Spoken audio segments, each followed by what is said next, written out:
নমস্কার।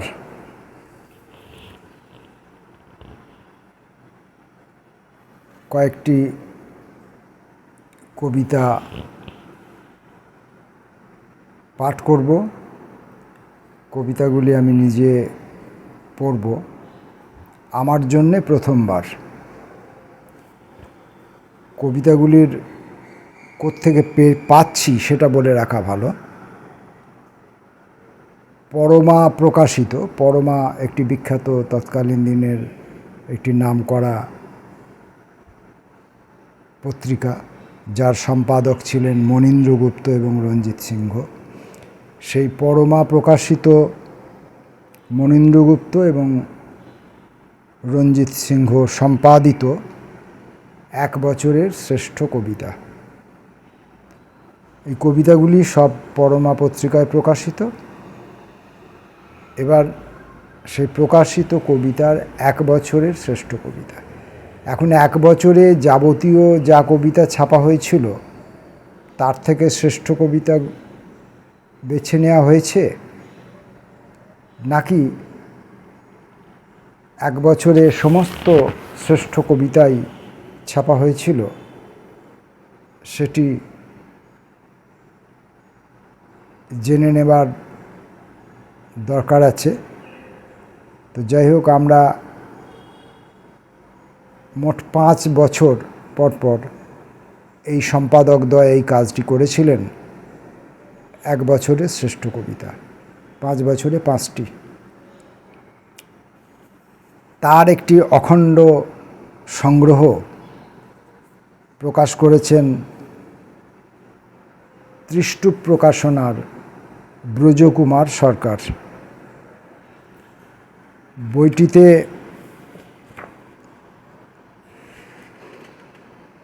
আলোচক প্রাবন্ধিক মানবেন্দু রায়ের একটি মূল্যবান দীর্ঘ ভূমিকা আছে, এবং ওই প্রতি বছরের সংকলনের যে শ্রেষ্ঠ কবিতার সংকলন হয়েছিল সেখানে ওই দুই সম্পাদক মনীন্দ্র গুপ্ত এবং রঞ্জিত সিংহ, তাদের দুজনের দুটি করেও ভূমিকা আছে। সেগুলো তো আর এই ভিডিওর মধ্যে পড়া সম্ভব নয়। যদি কখনো প্রয়োজন পড়ে তার অংশবিশেষ হয়তো আমরা পড়ে শোনাতে পারব।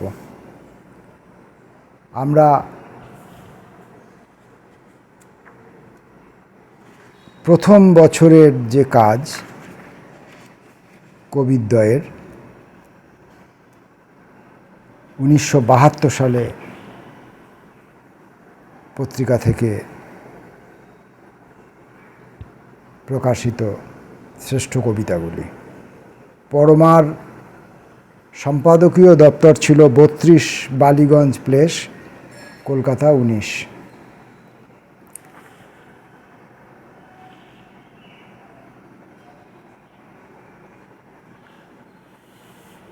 এবার এখান থেকে আমরা কয়েকটি কবিতা পড়ব।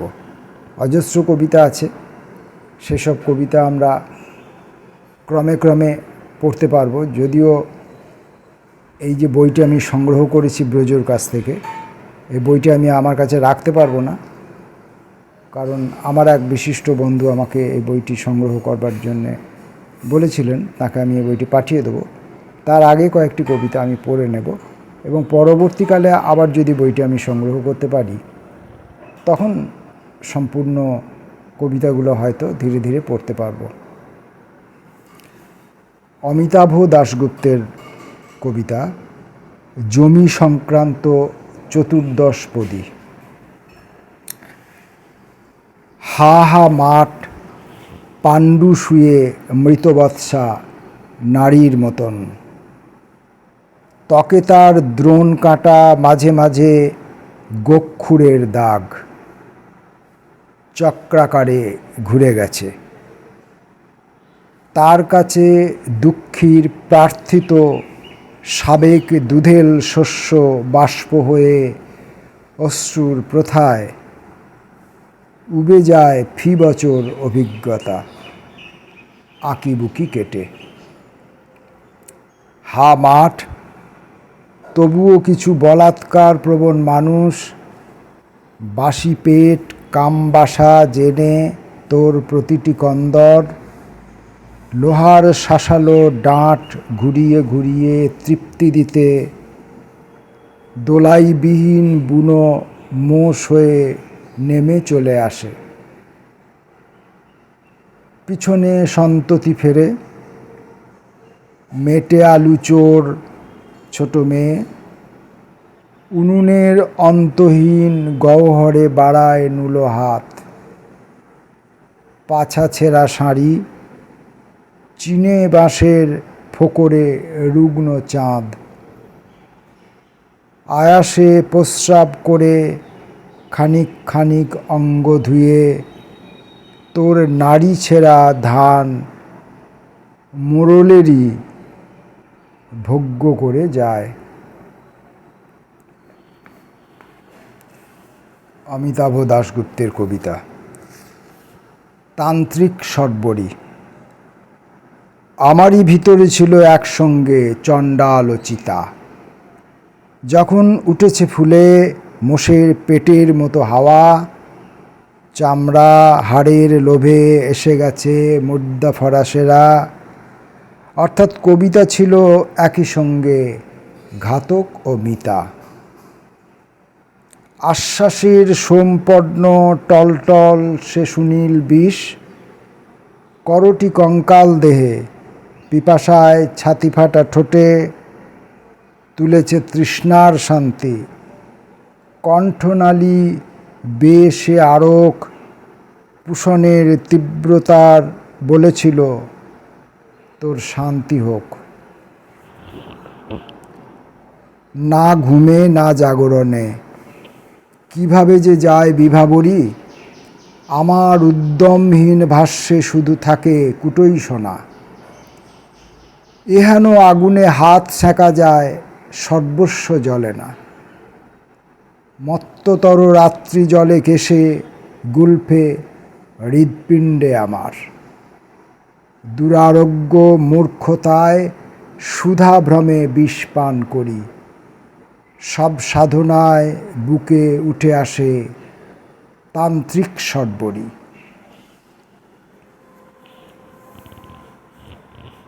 পরের কবি অরুণ কুমার সরকার। প্রথম কবিতা বটতলা। তোমরা কোন দিকে যাচ্ছ? আমি সোজা। তুমি ডান দিকে বুঝি? তুমি বামে? যাও, ফের দেখা হবে। গ্রামের শেষ প্রান্তে বুড়ো বটগাছ তলায় তখন সন্ধ্যা নাববে চড়ুই পাখির কলরবে। ঢের অভিজ্ঞতা হলো, আমি বলবো। ঢের অভিজ্ঞতা হলো, তুমি বলবে। ঢের অভিজ্ঞতা হলো, বলবো সবাই সমস্বরে। আমাদের মধ্যে আর বিবাদ থাকবে না। অন্য ঈশ্বর। উপরে উঠব না আর, সিঁড়ি ভাঙতে বড় কষ্ট হয়। ঈশ্বর কেন যে এত উঁচুতে থাকেন? বরং গঙ্গার ঘাটে সমতলে মানুষের ভিড়ে ডুব দিয়ে তারপর ছুঁড়ে দেব মাছ দরিয়ায় একটি চন্দন রিক্ত কিন্তু আরক্ত জবা ফুল। সেই ফুল ভেসে যাবে স্রোতের বিরুদ্ধে প্রাণপণ। এঘাট ওঘাট ছুঁয়ে ঢেউ ঠেলে আরও ঢেউ ঠেলে অবশেষে একদিন নদীর উৎস মুখে যাবে নাকি, যেখানে অপেক্ষমান দীনবন্ধু আর এক ঈশ্বর।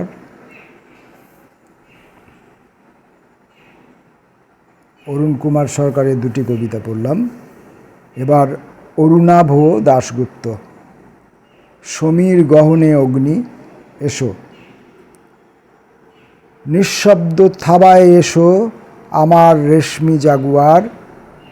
এত থালা ভরা সুখ নিরবধি অসহ্য এখন। আমূল দংশন প্রিয় দন্তরাজি রঞ্জিত নখর নিয়ে এসো, বক্ষে আরো ধরে আছি উদ্বৃত্ত সাহস। তাপহীন লীন দেহ ভরে তোলো জ্বরের বিকারে, ফুঁসে ওঠো বস্তি দেশে বাহুমূলে উদ্গত কণ্ঠায়, ছুঁয়ে ছেনে ছিঁড়ে দেখো আয়াসে অটুট রাখা যায়। তুমি এসো নিদ্রাহীন সমীর গহনে অগ্নি, এসো। এই পরিপাটি ঘরে জাগুক অসংখ্য সর্বণ, পশুর গায়ের গন্ধ মহিষ রঙের অন্ধকার। মৈথুন উপসী দাঁতালের দীর্ঘ মর্মছেরা ডাকে, কৌমার হরিত হোক ছিমছাম আমার ঘরের। তাপহীন লীন দেহ ভরে তোলো জ্বরের বিকারে, তুমি এসো নিদ্রাহীন সমীর গহনে অগ্নি, এসো।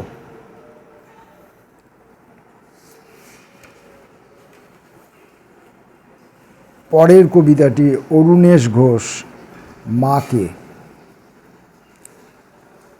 জয়পুর থেকে আমার চিঠি যায়, তুমি ডাকপিয়নের কাছ থেকে হাত বাড়িয়ে নিয়েছো সেই চিঠি। আমি ভাবতে পারি তোমার চোখ ঝাপসা হয়ে আসে, তুমি ভাবতে পারো তোমার চোখ ঝাপসা হয়ে আসে। এখানে ছাপার ভুল আছে সম্ভবত, আমি আবার পড়ছি। অরুণেশ ঘোষের মাকে।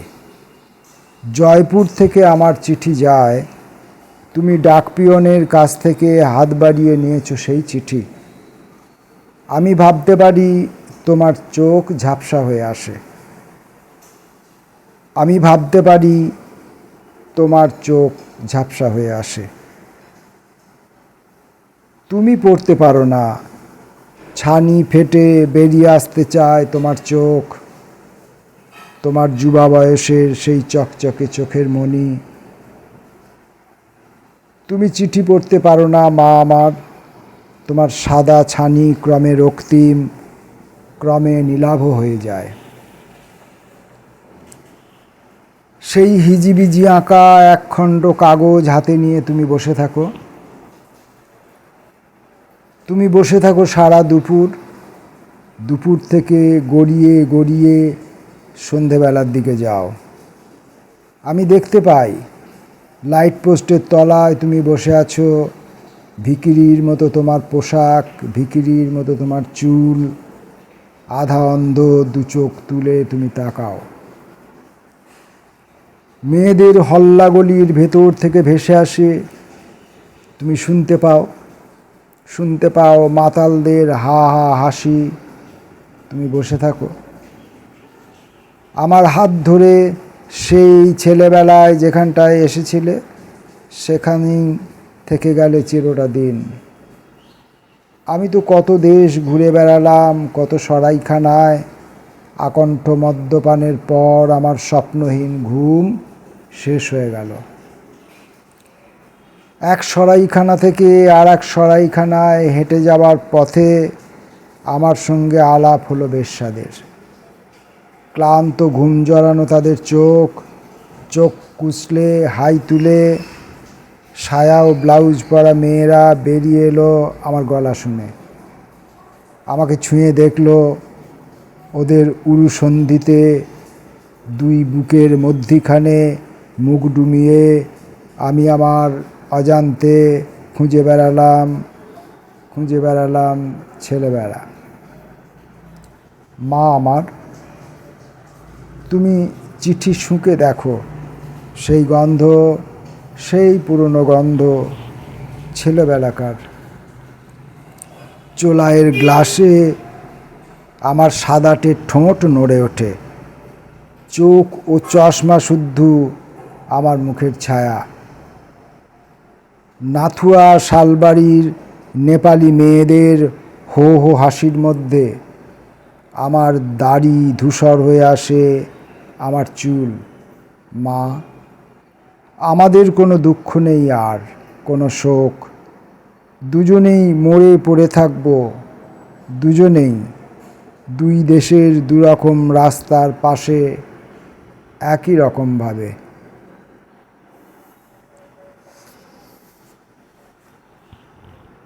পরের কবিতাটি অর্চনা আচার্য চৌধুরী। এক শৃঙ্গ অশ্ব ইউনিকর্ন।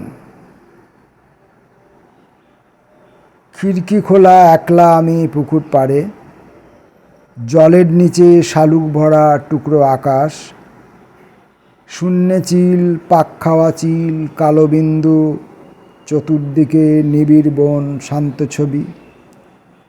হলুদ ক্রোটন, আগুন বাগান, আমরা দুজন, লাল ডোরা প্যান্ট, বুশ শার্ট, প্রিয় বন্ধু সেই, নিষিদ্ধ ফল, কাঁপছি আমি, ঝাউয়ের ছায়ায় আমার শরীর অনির্বাণ। গীতিনাট্যে স্বপ্নে আমার নেচেছিল, লম্বা নাক, রঙিন এক মুখোশেটে, প্রিয়তম বন্ধু আমার, স্বপ্নে দেখো দুলছে জলে তার সে ছবি, কি অদ্ভুত। ভাঙা আয়না, কুৎসিত মুখ, টুকরো টুকরো, নিরপরাধ আমার মুখ কৈশোরের, ষড্গছবি, গুপ্ত বিষ, এক শৃঙ্গ পুরুষ, তোমার মৃত্যু হোক।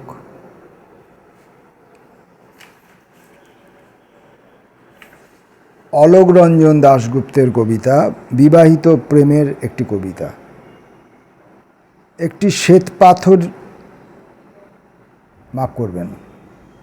একটি শ্বেত পারাবতের শুভ্রতার আড়ালে আকাশ ঝরে বাতাস খেলা করে। নকশাবোনা পশমে রাত্রি মরে মরমে, স্রোতের ঘন আনন্দের মেঘের সাগরে। একটি শ্বেত পারাবতের শুভ্রতার আড়ালে, কবিতা তুমি কি দুরাশায় দাঁড়ালে। অনেক পাখির মৃত্যু শোক, অপরাজিত নীলপালক, পারিজাতের ফুলকে চায় বিধবা নিচু ডালে। সবুজ দুর্ঘটনা।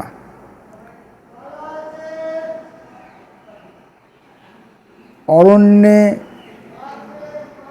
তোমাকে আমার স্নেহ, আমার দেহের আশীর্বাদ, দিগন্তে তোমাকে আমার অন্তরাত্মা, পঞ্চমীর চাঁদ। আমার অহং খুশি, কিন্তু তোমার কাছে আমার প্রবর্তনা, সবুজ দুর্ঘটনা।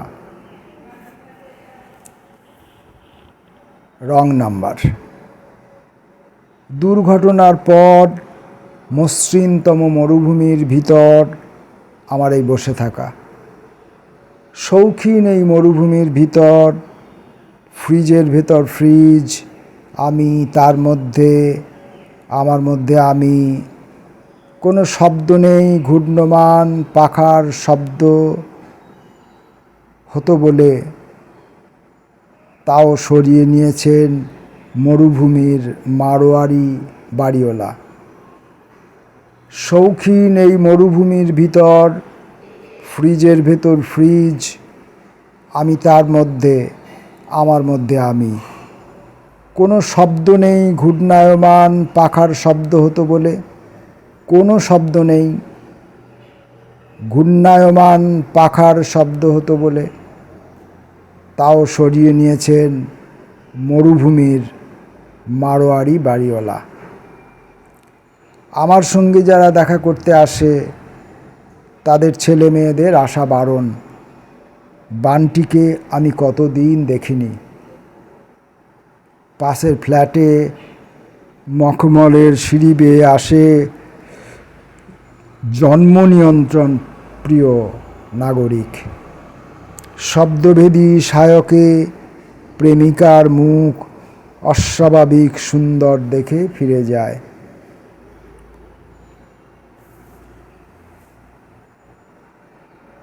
কেউ কোনো কথা বলে না। আমি 7 বছর হয়ে গেছে কারো সঙ্গে কথা বলিনি। এরই মধ্যে ফ্রিজের ভেতর রাখা টেলিফোন ছিঁড়ে শব্দ এলো, মুখার্জিবাবু বাড়ি আছেন? মুখার্জি কশ্চিনকালে নই, তবু আমার ভিতরে লীন মুখার্জির দিকে প্রাণপণে ছুটতে থাকি আমি, ভুল নম্বরের মুখে ফুলচন্দন ঝরাতে ঝরাতে। এই কবিতাগুলি পড়লাম অলোক রঞ্জন দাশগুপ্তের কবিতা।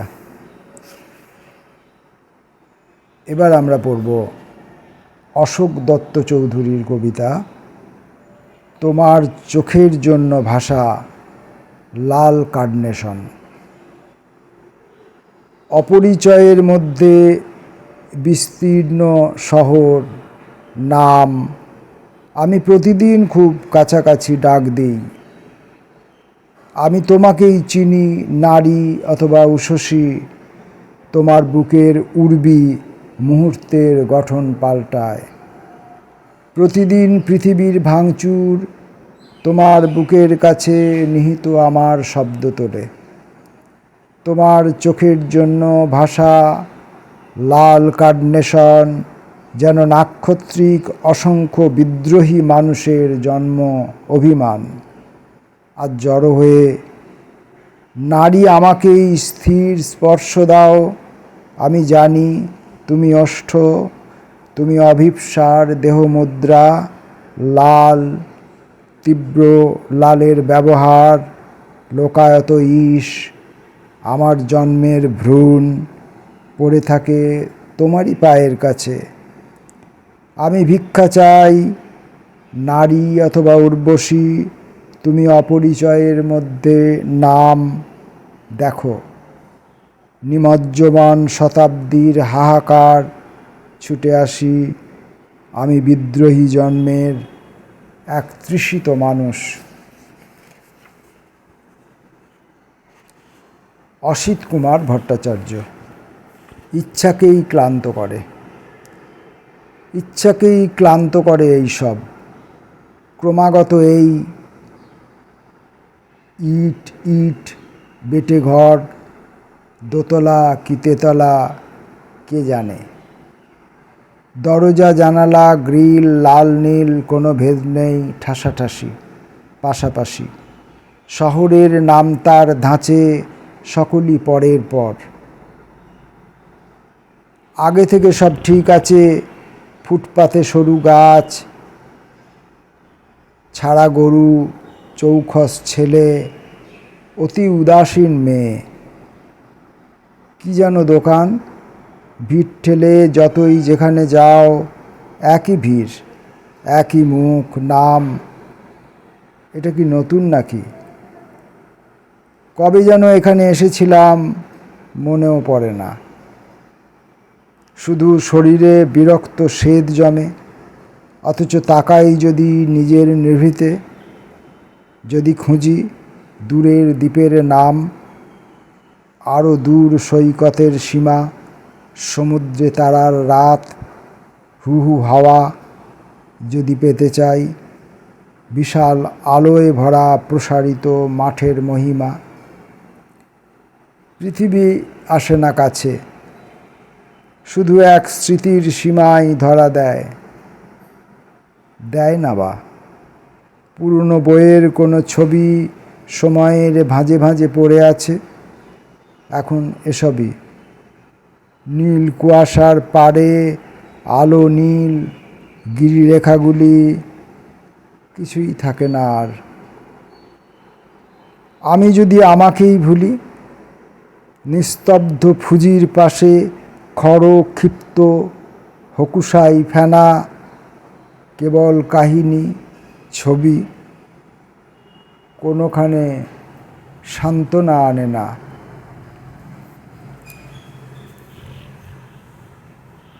এক বছরের শ্রেষ্ঠ কবিতা পরমা পত্রিকা থেকে। 1972-এর যে সংকলন, সেখান থেকে